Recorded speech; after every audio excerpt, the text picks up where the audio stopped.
News anchors are supposed to be a calm and steady voice of objectivity, but many of them also have a dark side. From allegations of sexual assault to calling their co-host fat and stupid, these anchors can be pretty awful when the cameras are off. When you're a journalist reporting the news, it's important to not make yourself the story, but Brian Williams seemed to have some sort of hero complex. Over his long and storied career, he was often out in the field and saw some crazy things, but the truth wasn't enough for Williams, so he would often exaggerate or misremember certain events. These lies usually embellished his role or made what was happening to him sound more exciting. Take the Iraq War. Williams liked to tell a story that he had been flying in a helicopter with troops when they were forced down by a rocket-propelled grenade. 2 of our 4 helicopters were hit by ground fire, including the one I was in. But the helicopter Williams rode in was actually 3 hours behind the ones that came under fire. And apparently, one helicopter lie wasn't enough for the anchor. Williams also claimed to have flown into Baghdad with SEAL Team 6, even though no journalists were embedded with that unit. As the years went on, it seemed as if Williams' lies got more creative. He claimed to have seen a dead body floating in the French Quarter after Hurricane Katrina. He said he was in Cairo's Tahrir Square during the Egyptian protests when he was really in his hotel. Williams even told people he was there the night the Berlin Wall came down. Eventually, Williams' lies became too much and NBC was forced to suspend him. The network then quietly moved him to MSNBC. Keith Olbermann was once the biggest name on MSNBC. However, his employment history is really complicated and involves lots of sudden firings. Olbermann has managed to lose jobs at MSNBC, Current TV, and ESPN twice. According to the Christian Science Monitor, one of Olbermann's colleagues said people got sick of dealing with his huge demands and ego. Another called the anchor difficult. Olbermann's most contentious relationship was with Current TV. For 2 months, the anchor basically stopped showing up for work. According to Talking Point's memo, he was accused of disrespecting the viewers and sabotaging the network. When the network finally decided to can him, it released a statement that read, "Current was also founded on the values of respect, openness, collegiality, and loyalty to our viewers. Unfortunately, these values are no longer reflected in our relationship with Keith Olbermann, and we have ended it." Olbermann said he was unfairly fired and filed a lawsuit against the company. He later settled out of court. Meanwhile, Current TV closed down for good in August 2013. Malcom Maddox is not as famous as the other people on this list, but in Detroit, he was a respected anchor. However, Maddox was also accused of sexual harassment. This was revealed in a 2018 lawsuit when a former colleague of his, Huw Edwards, said Maddox had been bothering her for years. Maddox was accused of repeatedly asking Edwards to engage in deviant and perverse acts, according to the lawsuit. Instead of getting in trouble, however, station executives continued promoting Maddox. He was only taken off the air after his cringeworthy behavior towards Edwards became public. Eric Bolling was an experienced and respected finance guy who joined Fox News in 2007. During his tenure at Fox, Bolling co-anchored The Five and the Fox News Specialists. In 2017, HuffPost reported that Bolling had allegedly sent unwanted pictures of a sexual nature to 3 female co-workers. A total of 14 women corroborated the story. Bolling indirectly denied the claims in a statement written by his attorney, Michael J. Bowe.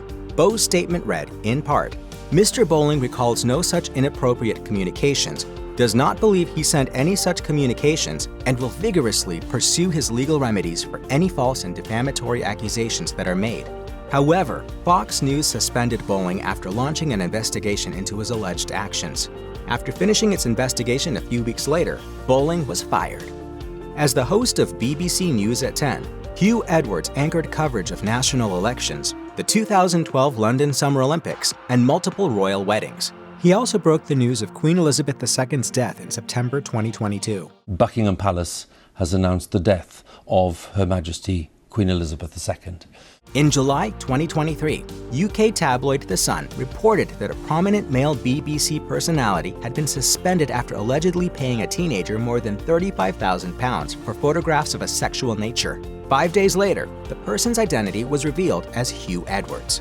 During Edwards' suspension, 2 more individuals came forward to say they too were pursued by the anchor. One of the individuals even claimed that Edwards sent them hostile text messages after they refused to meet him in person. Edwards remains off the air at the BBC. Over his decades-long career, Mike Wallace won 3 Peabody Awards and 21 Emmys, making him one of the most impactful TV journalists in history. Wallace was one of the original anchors and reporters of 60 Minutes and stayed with the program until 2008, just before his 90th birthday. Wallace appeared in hundreds of segments for the show, many of them interviews with heads of state and various other influential figures. Meanwhile, his reports and exposés for CBS News often exposed corruption in the military, tobacco industry, and sports. In 2021, former 60 Minutes producer Ira Rosen published his memoir, Ticking Clock. The book revealed what Wallace was like off-camera. According to Rosen, Wallace went after various women in the CBS News offices and frequently slapped them on their rear ends. He also swiped stories from his 60 Minutes colleagues Morley Safer and Ed Bradley. In 2015, Vic Faust joined the Fox 2 Now news team in St. Louis. By 2022, Faust was a co-anchor of the 5 p.m. and 9 p.m. weekday news broadcasts. He also co-hosted a morning show on a St. Louis radio station with Crystal Cooper. Toward the end of one broadcast in September 2022, Cooper teased Faust about his poor computer skills. After calling his co-host a liar and stupid, Faust and Cooper got into a fight during a commercial break. In audio leaked to local media, Faust can be heard launching into a tirade against Cooper, calling her fat, nasty, and stupid, among other things. Faust then advised Cooper not to return to work in the coming days. Cooper took his advice and resigned from the station. Faust was later fired. Frank Somerville joined San Francisco's KTVU in 1992. He went on to anchor the station's weeknight broadcasts while earning 3 local Emmy Awards in the process. However, Somerville's career came to an end in 2021 when a clip of him slurring his words during a news broadcast went viral. In the aftermath of the incident, Somerville checked into a rehabilitation facility. He later explained that he'd mistakenly ingested 2 sleeping pills rather than another drug he'd been prescribed. Somerville also said that he wasn't drunk when he was slurring his words. Then, on December 30th, 2021, Somerville was arrested after crashing his car into a pole while driving drunk and attempting to flee the scene. In 2022, Somerville announced that he was no longer employed by KTVU. In March 2023, Somerville told a San Francisco TV station that he'd quit using drugs but not alcohol. 3 months later, Somerville was arrested after visiting his father's home while intoxicated and getting into a physical altercation with his brother. After posting bond, Somerville returned to his father's house to get his car. He was later found sitting in the vehicle, intoxicated again. Police arrested the former anchor once more on charges of suspicion of driving under the influence and violating his probation. That ended up being the worst day of my life. Ed Henry covered the White House for CNN for 7 years before he was promoted to chief White House correspondent at the network. In 2011, he became the White House correspondent for Fox News. However, Henry was moved off that assignment in 2016 after it was revealed he was having an affair with a Las Vegas server. Henry then began covering news for Fox in its Washington, D.C. bureau and was eventually named co-anchor of America's Newsroom. On June 25, 2020, Fox suspended Henry after an ex-employee claimed the anchor had engaged in sexual misconduct. A week later, Henry was fired by Fox. After his firing, a former associate producer with Fox filed a lawsuit against Henry. In the lawsuit, the former producer alleged that Henry had raped her in a hotel room, leaving her with bruises, cuts, and other injuries. By the time he joined CNN as host of New Day in 2013, Chris Cuomo had already worked up a stellar resume.